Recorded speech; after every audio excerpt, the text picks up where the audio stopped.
DailyPMX.com. It's 2 in the morning on the East Coast of the United States. I have no idea what time it is down and under, but it is time for Shiny Side Out with Dave and Mecky. So I hope you have your tinfoil hat all made and cinched down tight over your ears. So take it away, Dave and Mecky. Thank you, Nighthawk, and welcome to 2. Dave? That's the voice from the wilderness and Mecky's Shiny Side Out on Revolution Radio for Revolution.radio, coming to you from Australia, the land down under. That's right. It is home to ideas which are maybe controversial, certainly get you cancelled on YouTube if you don't watch out, but also very, very important to discuss. Extremely important to discuss. Extremely important to have, in fact. Now, this is show number 681, 180 and 600. That's a lot of shows. You can catch the Shiny Side Out on the air, on the line all the time, and on your smart device. So grab an app to listen anywhere, or listen at home on a Grace tabletop, which is ready with your feet up and a nice cup of tea or cocoa or coffee or whatever your poison might be. Chat. If you missed Solaris' show, that's okay, because the archives are free. The archives are free. I'll tell you why that's important in a second. But if you did miss it, it was Cyber Witch Cafe with Niche. And I do urge you to go and check out Solaris' shows. Always informative, always entertaining, which is really important, right? It's no good to tell you a whole bunch. It's like watching a Microsoft training video from the 80s. After 5 minutes, you just want to kill yourself. That's what happens. This is not that. This is the opposite. So please go and check her out. Now, why is it important that you can check out the archives for free? Because the station needs you. Very much so, in fact, to donate if you can, or tell people about the station if you can't, so we can keep those electrons popping in and out of existence in our copper wires. That's really important. So if you can donate, please do. Any kind of currency is good. Crypto, gold, silver, esmeralds. I want some esmeralds. And some cherubies. Give me some cherubies. No. If you can donate, please do. Very important. If you can't tell people about the station, just as important. Spread the word. Get more people to listen to us. That'd be really good if you could. Much appreciated. But make sure you give me some esmeralds. Esmeralds. Before we start broadcasting Q&A, esmeralds, we would like to acknowledge the traditional custodians of the land from which we broadcast. And for me, it's the Dark and Jung. Thank you, sir. For myself, the Dark people here in, actually quite overcast and rainy Pemberway. And we'd like to pay our respects to elders past, present, and future. Now, let us broadcast at you. Actually, that's not entirely true. We don't broadcast at you at all. We broadcast with you, because you can get into the chat. And in the chat, you can, say whatever you like, really, to be honest. And we'll try to keep an eye on that. But right now, we've got Angelic... I gotta love it. Angelic Ruthless Fascist. Lavender Streams. Oh my god, that's brilliant. Mitchell Baba? Mitchell's there. Great, that's fantastic. Fleddy. What else do we have here? That's Plasma Download Ruthless Flippy. I wonder if it's the same as Angelic Ruthless Fascist. That's wonderful. No, it's not. They're two separate people. I can just see that here. They're posting. Oh, Comet, of course. Comet is always there. Very good. Okay. That's the chat. So if you want to get in there, It's free. And you can type along as much as you like, of course. What a week, Dave. What a week. It's not letting up. Didn't expect it to. I've got a few things I want to mention, but I know you've got a few things as well. So let's just do it. Get in there. All right. Guess what? I just want to start with something funny, because, we're going to get to serious things in a second. But you know what? I've been here now 20 years in my house. I bought 5 years prior to that, designed the house myself with my wife. We both created the house from designs, and we had a budget, a floor space budget, which we stayed true to, and we pitched that house to each other, the one that we designed, to the other party. And then, you would like something about their design, so you would incorporate it in yours. And then we did this week to week, and AutoCAD'd ourselves silly until we ended up with pretty much the same house. So neither of us could say, I don't like what you designed. So neither of us could go, oh gee, I really wish that wall was another, foot over that way, making the room bigger. No, because we both designed the house ourselves. So fantastic. And I like the house. I like where we live. It's all good. Facebook came along, and the community was only as large as your ability to talk to people. School drop-off, people don't even get out of their cars anymore. It's like you're coming up to the school, there's nowhere to park anymore. There's a turnaround, but you're not really supposed to. There's what we call a kiss and ride. That's all it is. You're meant to kiss the kid goodbye and pull up. As soon as they get out, you leave. There's no hanging around. There's no getting out of your cars and talking to the other parents. You don't get to talk to anyone anymore. I practice my kids, tuck and roll, kids. Come on, tuck and roll. Just roll out of the car while we're going. I'm not going to stop this time. I'm kidding. That's not true. So I thought, what I'll do, Facebook came along, and I joined a community group. And I live in Narara, so this is Narara and surrounds. You can find it on Facebook yourself. You got to kind of live here, though, to want to join it, because I'm going to tell you, when I first joined it, I thought, and I'm wrong, I'm totally wrong, I thought people would be talking about lost dogs, lost keys, maybe even lost elderly, maybe the weather. Nope, not at all. It's basically just a place where people can complain to each other about each other, and sometimes there's questions. Sometimes. So the things, I've sent Meki a copy of what this looks like. Almost every day, whose dog is that barking? Whose rooster is crowing? Because roosters don't do what people think they do, because they've never seen a rooster or heard one.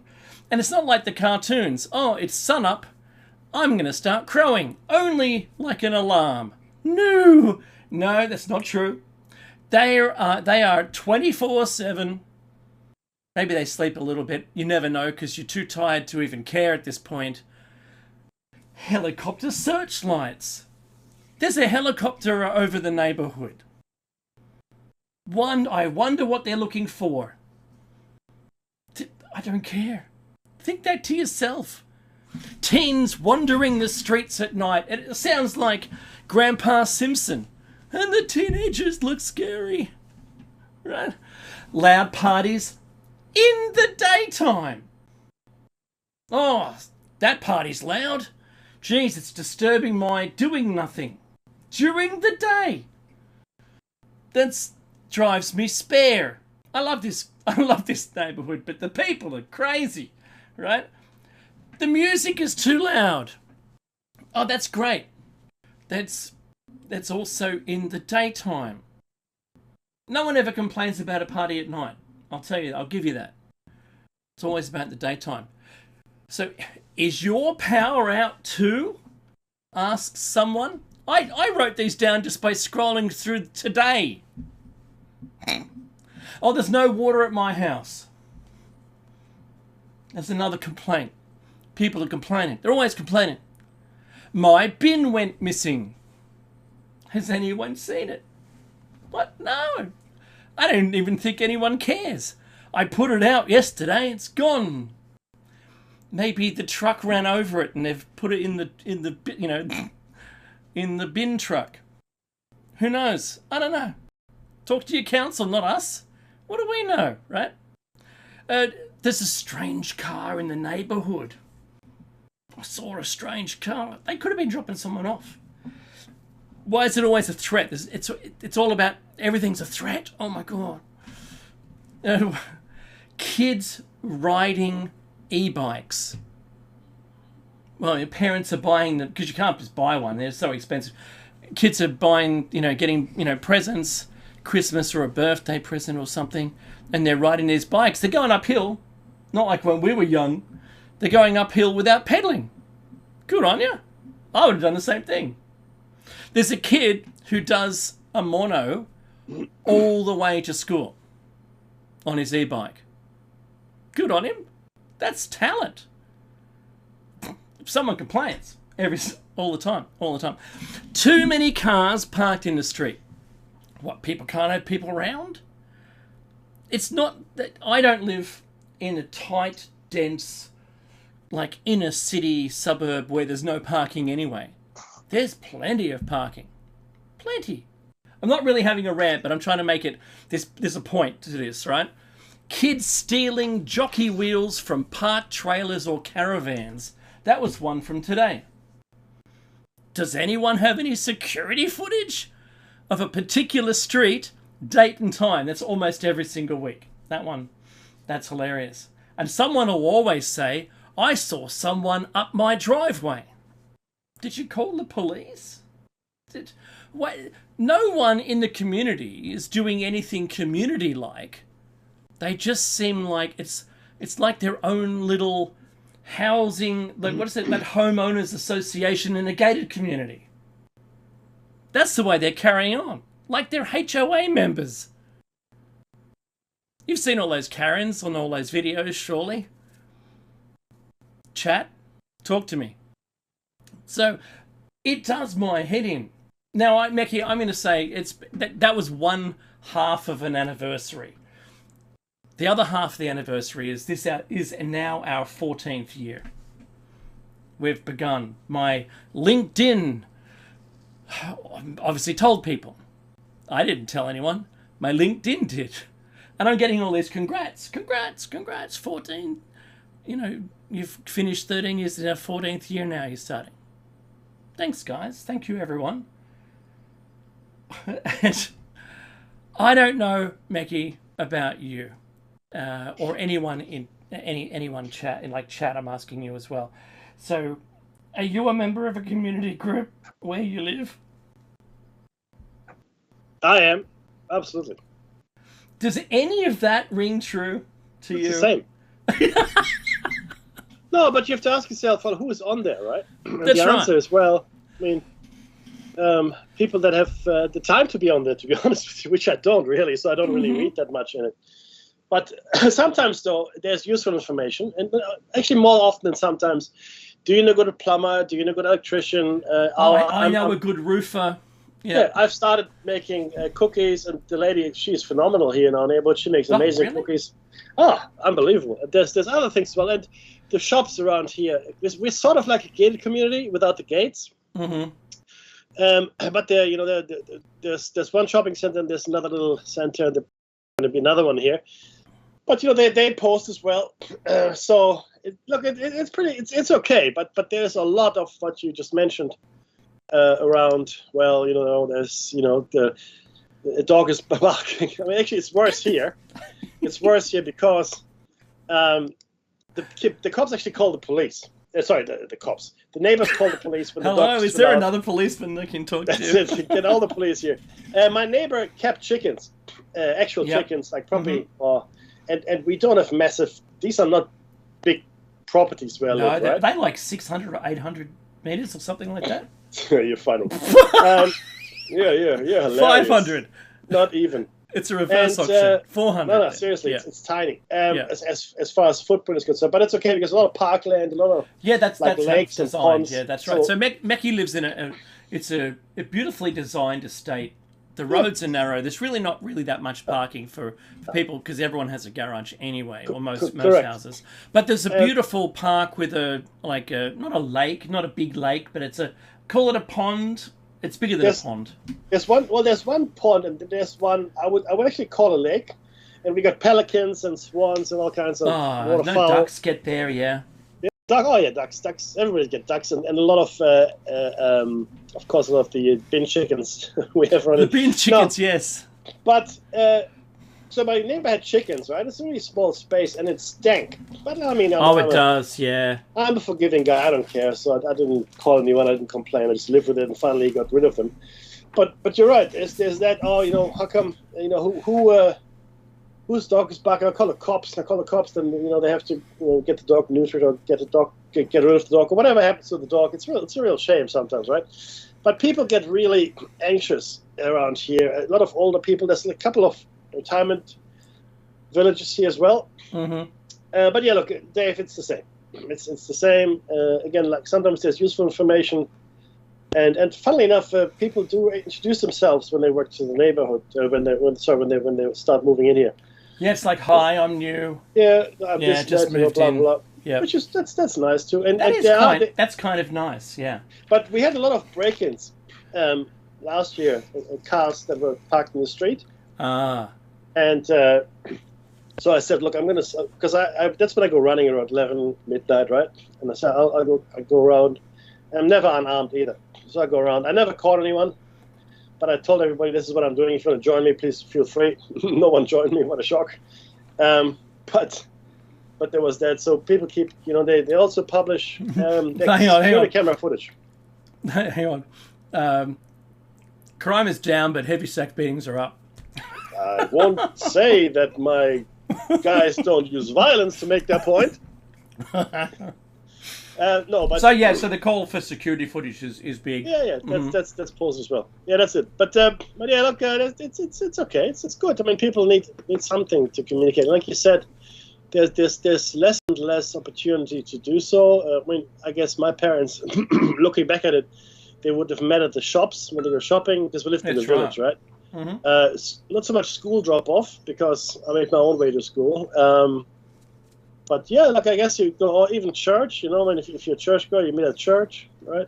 After church for coffee, or like my grandmother used to have like a weekly a coffee clutch. I don't know if you're familiar with that. It's like you get together, have cake and coffee, and just start gossiping. I would do that straight away. Mate, I'm there. It's just a cake, right? It's just, I'm here for the cake. So one thing that disappoints me is reading any of the comments. I honestly can't. I can't do it. I have the time and I have patience, but all it does is exaggerate to me when I read down the comments for any of those posts there, or for that matter, any post in any group that I'm in, where I'm just even more disappointed in humanity by the way that people respond to anything. There isn't a matter-of-fact answer at all. I got confused one time. There was a post and it had the capital letter F, as in EFG, F. It's got F.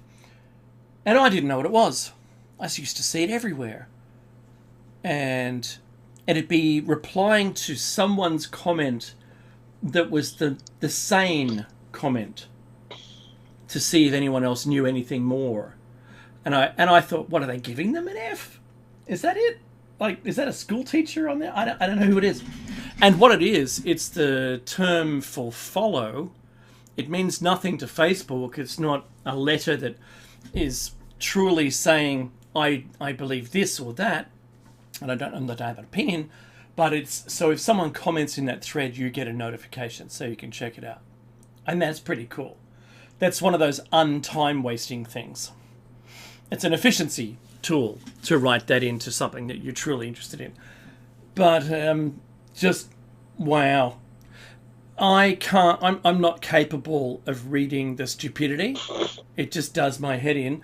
Belinda, my wife, on the other hand, she delves into it. She loves reading the stupid people's comments. And there's a lot of them. People who say the same thing that everyone else says, rather than reading the comments and then commenting, or just hitting like on the comment that you would have written yourself. That's the etiquette. And there's this failure to follow any kind of human etiquette whatsoever. But look, my segue is really brief, and it is, we just heard today that the social media trial for kids over 16, which includes all adults, is to begin, I think, in April. That's when it's going to commence. And which is to use social media at all, you require government ID to be able to use it, and has to be associated with your accounts. It's just crazy. But Becky, thank you. The real post, because that was kind of comedy, is that a day apart, these two incidences occurred. There's a news story, and I've got it from MSN.com. It's on screen if you're following this on any one of our streaming platforms. Putin's imminent death is a fact, as Zelensky lists Russian president's fears. It goes on, blah, blah, blah. The story's irrelevant. That was 2 days ago, and 1 day ago, I've got a News 18 story here. Limo from Vladimir Putin's car fleet explodes in Moscow. Video emerges. Is that a coincidence? Or was that a planned hit that went kind of at the wrong time? I wonder. Who would do that? I know that there was some talk about that e-scooter that was a targeted hit for one of the Russian politicians, I believe, or someone up in power. Was this an attempted hit? I don't know. Good question to ask. That's all. I would be astounded if they didn't try to kill him.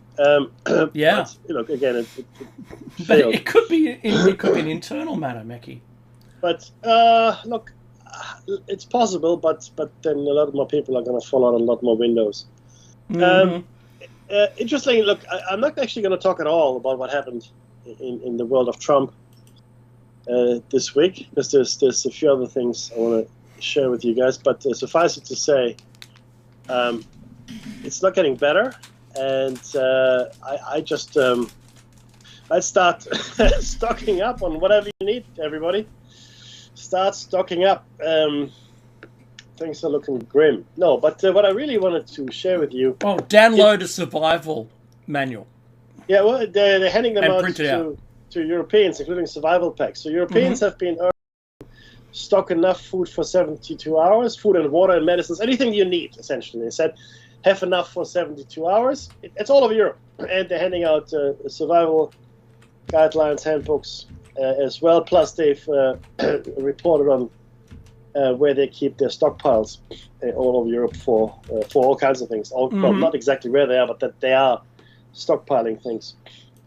I'm surprised that the doomsday clock hasn't moved yet, but that's okay. No, but this is sort of related to Donald Trump.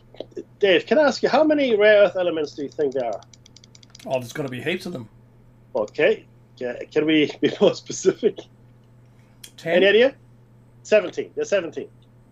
There you go. There's 17. And they're lanthanum, cerium, praseodymium, neodymium, promethium, samarium, europium, gadolinium, terbium, dysprosium, holmium, erbium, thulium, ytterbium, lutetium, and yttrium. Right? Lots of Latin there. And they're all metallic, mostly, except for a couple. And we need them. Excuse me. We need them. So the ones that are not metallic are scandium and yttrium. Okay, but we need them. We need them for everything, especially for magnets and batteries, which of course is everything now for electronics, right? It's a really important. These are really important components. Now, let me ask you another question, Dave.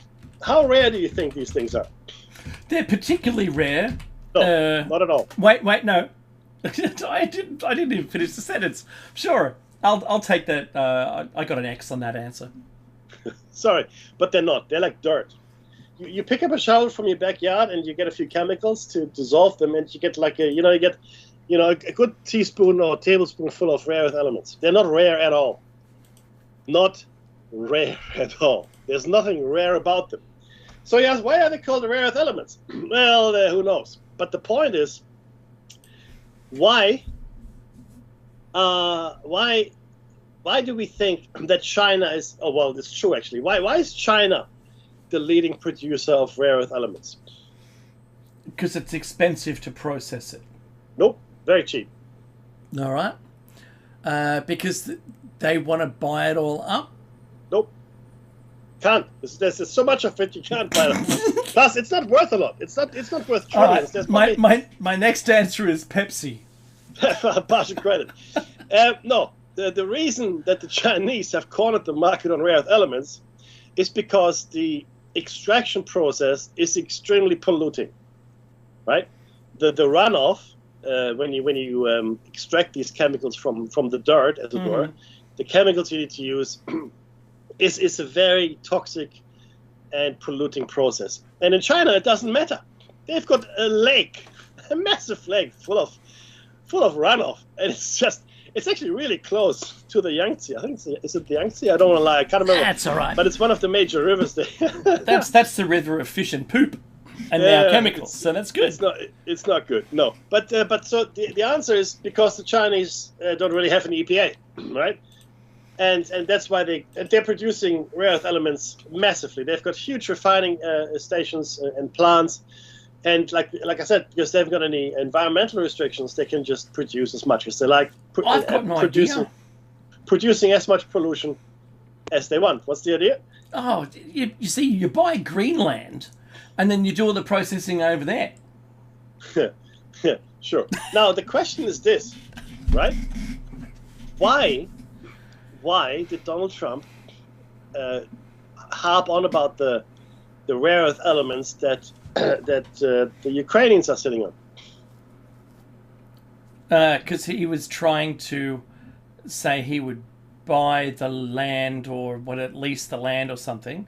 Well, my guess is, so if Putin attacked it or tried to take it, this was my guess, that it was now America's, so he would be prevented. So remember, these rare earth elements aren't rare.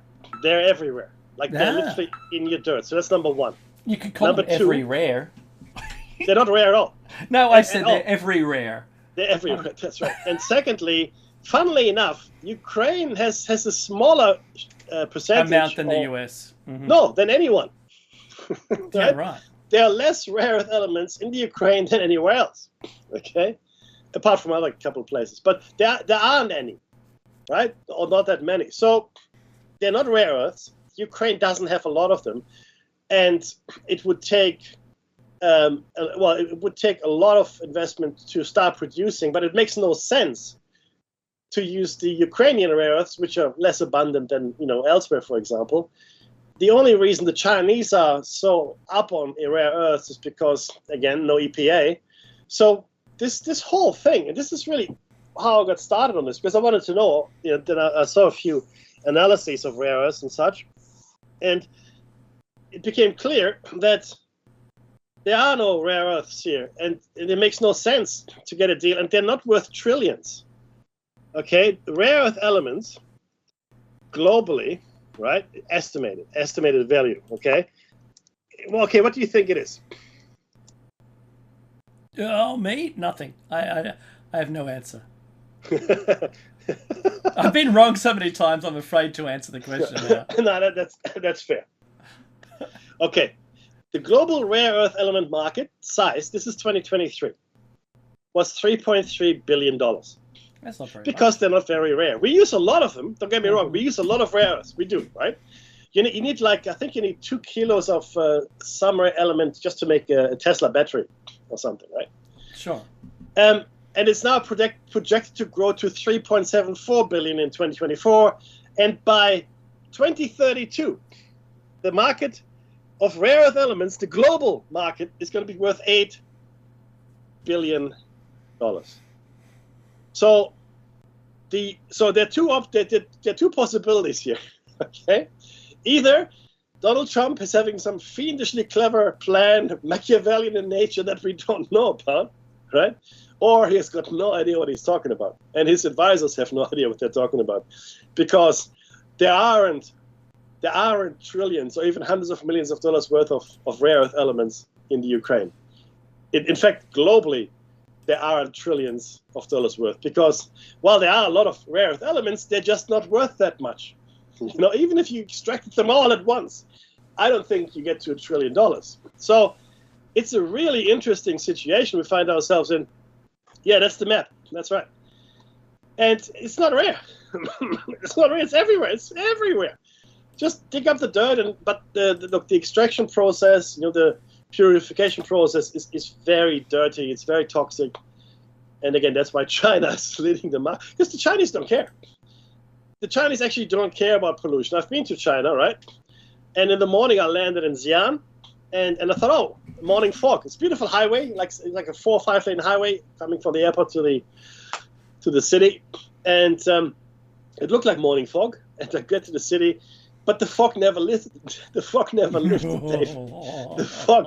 The fog never lifted. As long as it doesn't turn you inside out, that's all right. Oh, brother, I know, right? But no, the pollution was so. And Xi'an is not a mega city. Xi'an is a smallish city on Chinese standards, right? But it was horrendous. The pollution was horrendous. And my brother-in-law's friend was married to the daughter of the governor of Xi'an. So we got special treatment while we were there. Unbeknownst to me, it's like, why does everybody get out of our way? We had 2 cars and drivers, and everyone would just make space on the road. And then we were driven to the Terracotta Army Museum. Nice. And we drove all the way to the steps through 2 gates. And there's no other cars in there. I told you that, right? No walking for you guys. No, walking fast, and everybody stops and looks. People, you know, piling out, and one big white guy, which was me. Who are these people? Right? And then we get our own private tour guide. He's one of those giants we've heard about. Yeah, that's right. See, like they say, all animals are equal, but some animals are more equal. That's right. And others. No, but the point is that, look, China doesn't really have any environmental protection laws per se. I mean, having said that, they are making headway in solar and electric cars and so forth. In fact, amazingly so, they've really stepped up the production of anything electric, like vehicles. I mean, right? So that's pretty good. They still need to make electricity, and guess what? It's coal-fired power station that makes the electricity. So pollution isn't really down from a car. Yes, not so much from the coal fire station. You're just outsourcing it. That's right. But why did? I mean, this was a big thing, Dave. Remember? Oh, I know how. I know one thing, that you'd be hard pressed to try and generate any electricity from the solar panels in China.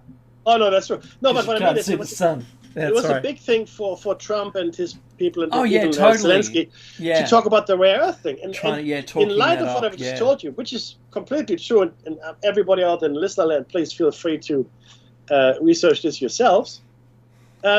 Are these rare earth minerals important? Yes, they are. But they're not rare. They're not rare. And there's an article here in Newsweek that's actually wrong. There's a substantial hub of rare earth deposits. They're everywhere.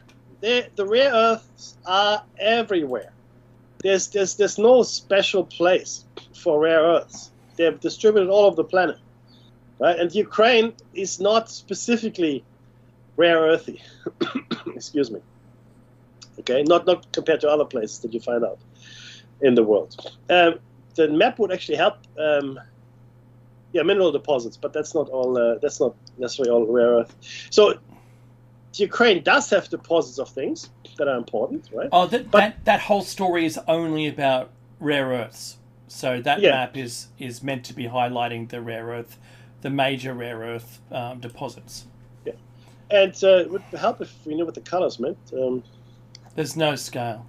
No. There's no. Oh, here we go. Oh no, there's no legend. No, that's actually everything, Dave. I'm just highlighting. It's phosphate, fluorspar, zinc. It's not a rare earth mineral, so this is actually all mineral deposits, not just rare earths. Yeah, it's about right. Yep, I know.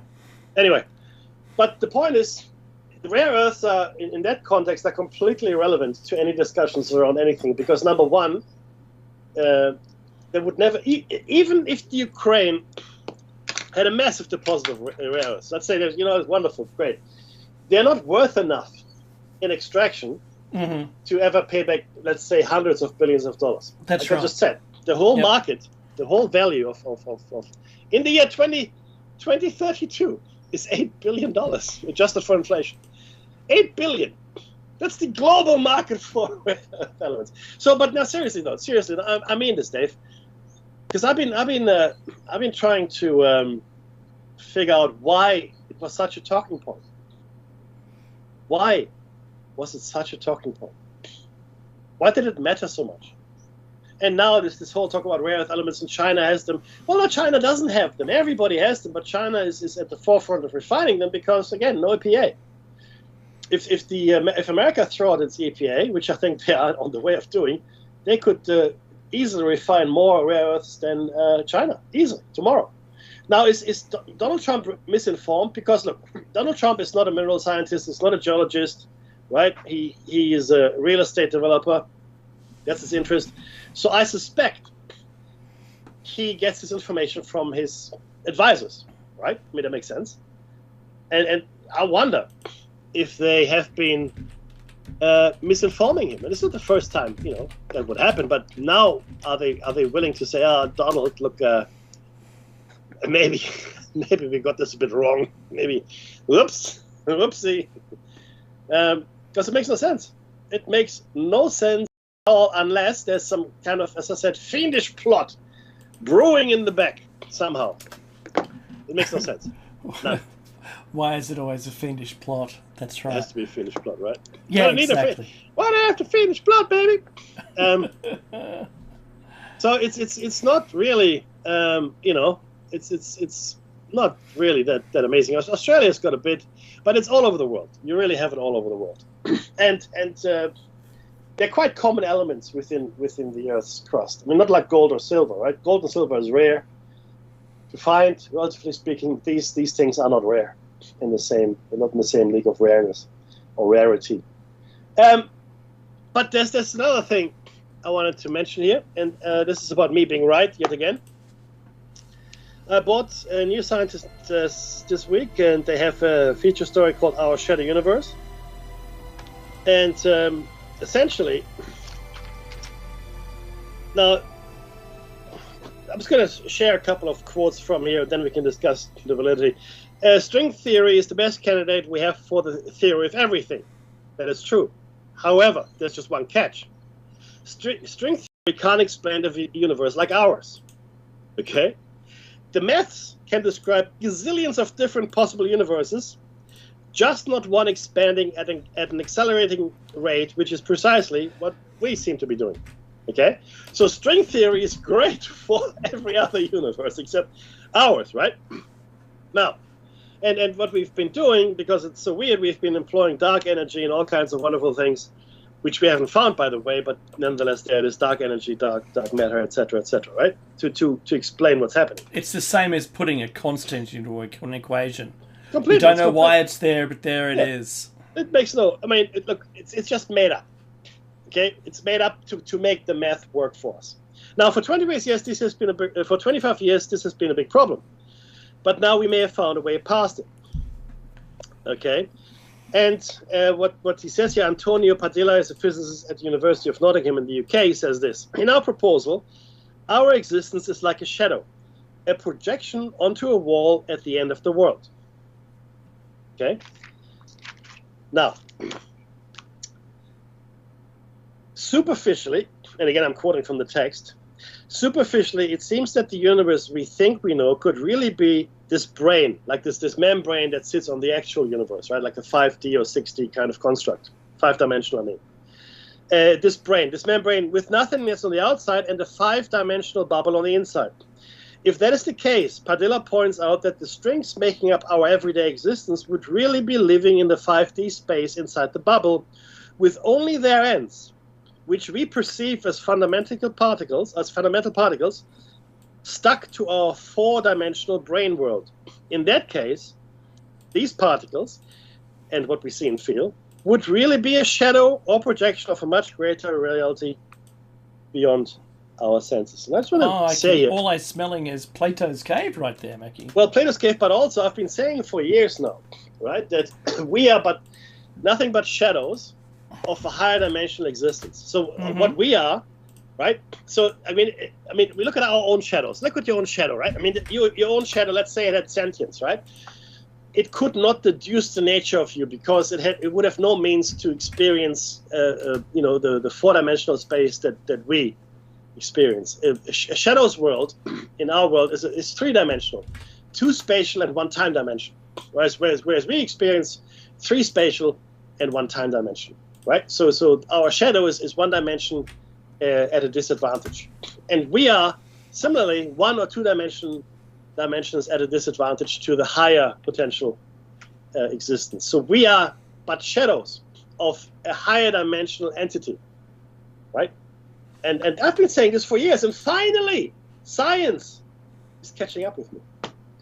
And I feel this sense of validation. Now, for me, this is all completely intuitive, right? I have no math to prove it, but when I started thinking about the multiverse and how things hang together, and dreams, shadows, the nature of our existence, the inexplicable things that are happening all around us, the realization that there have to be high dimensional spaces in order to explain some of the things that are actually happening. We know they're happening. We don't know why they're happening or how they're happening, but they're happening. And I thought to myself that maybe we are just shadows of a higher dimensional being, in the same way that our shadows are clearly our shadows, right? And again, for our shadows, we are the higher dimensional beings. Make sense? I'm with you. How about chat? I don't know. Nothing from the chat. But ultimately, this was a New Scientist this week. And like I said, the article is called Our Shadow Universe. Is our entire cosmos just the edge of a higher dimension? Thank you very much for catching up. And then the other piece I had there for you, I put it into the chat for us, Dave.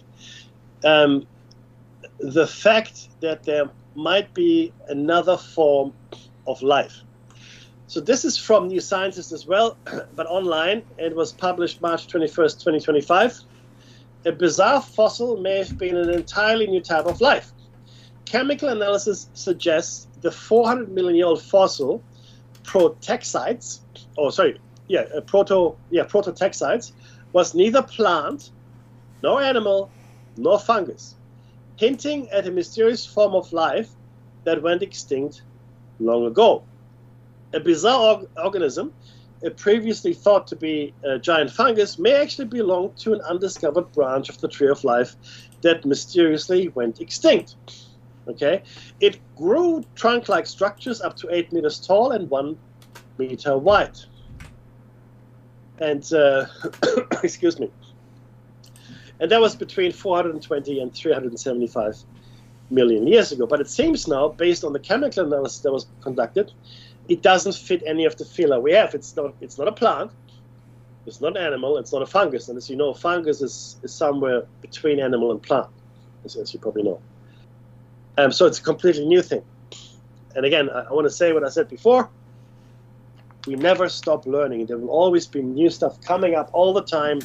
And anybody who insists that their knowledge is the end and the truth and the word is obviously completely wrong. But it feels good.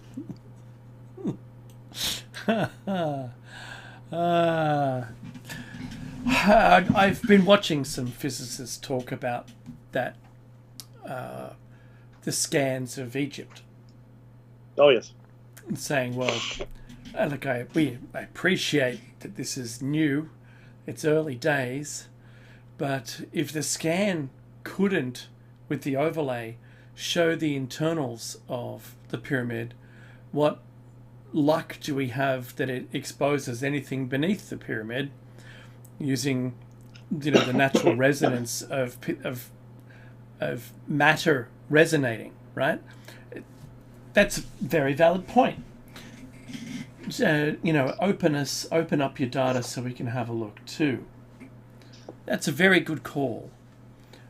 I'm not jumping on the bandwagon, or neither did Mackie for that matter. We appear at the news as it becomes known to us, hope is top of mind that it's true. Doesn't mean that it's true until it can be verified or what have you. The internet went like this.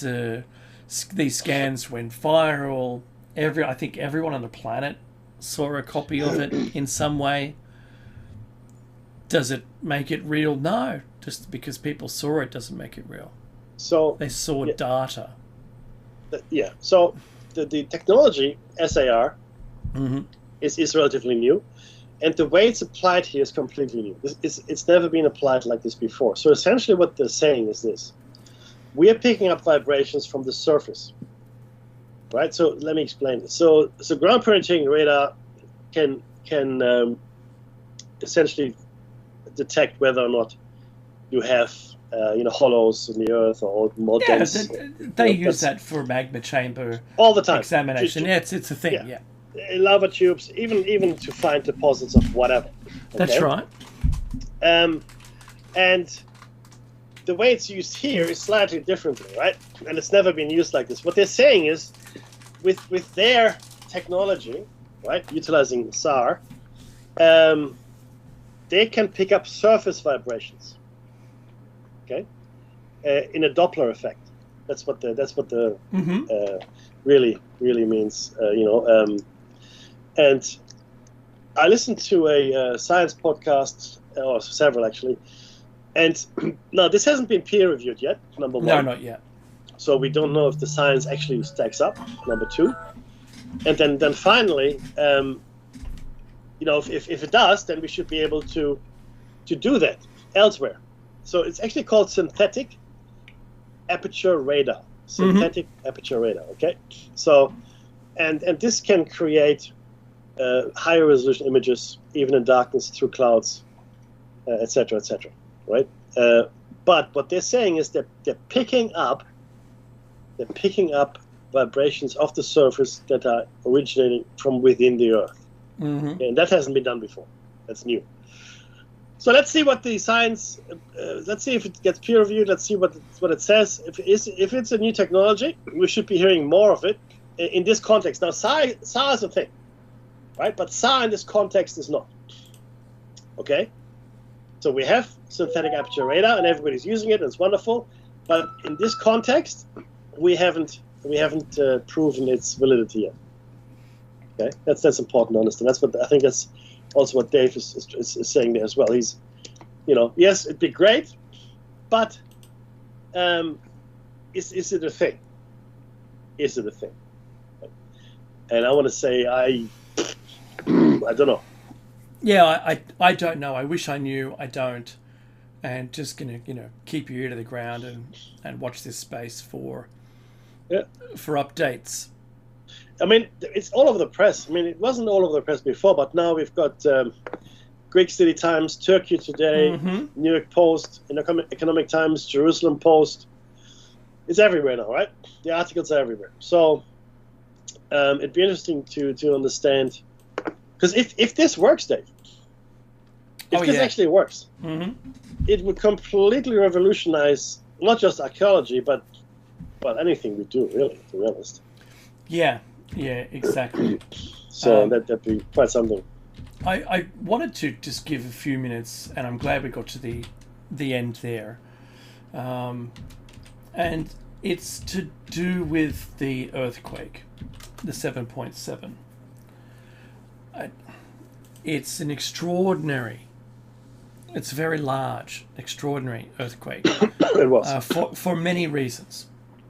So the duration was interesting. This is the transverse fault, so one side will shift, like the Californian San Andreas. It is there's a subduction zone, but not here, not at this point where the slip went. So transverse means it goes sliding across. If you put two books on a table together and you move one in relation to the other and they're touching, that's what that fault slip looks like. And it was 5 meters of slip. It's rather large, destroyed bridges, Lots of buildings collapsed.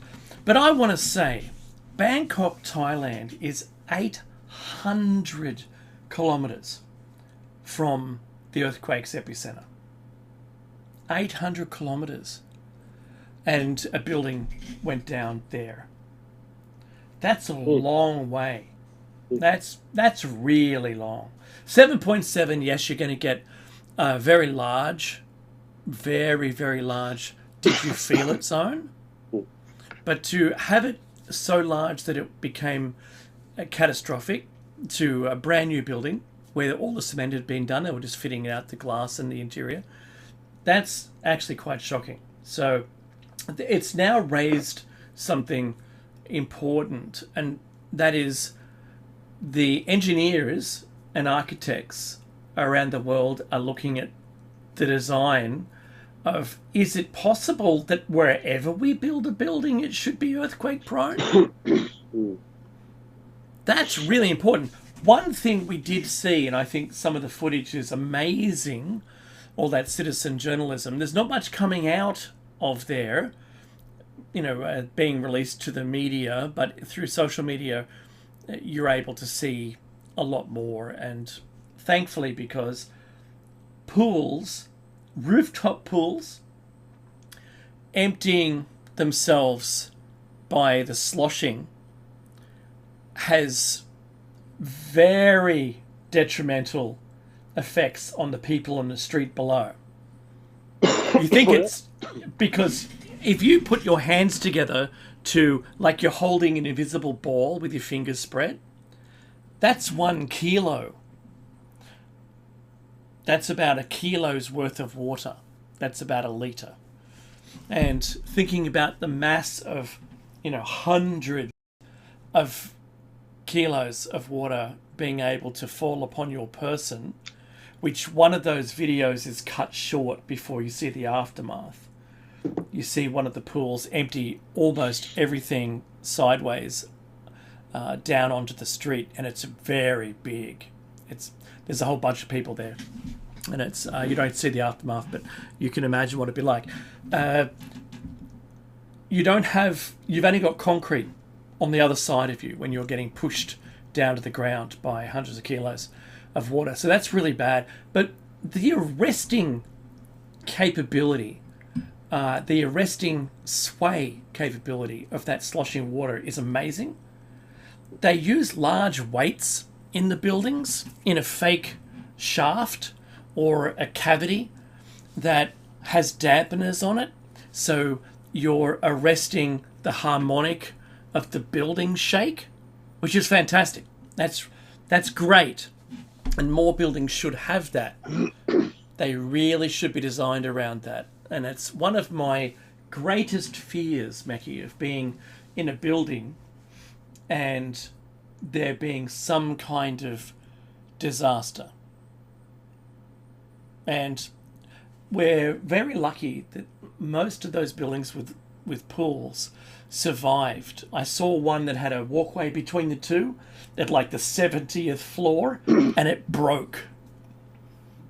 It broke apart between the two buildings, and water spilled everywhere. But I saw the footage. Did you see the footage of the people in the pool?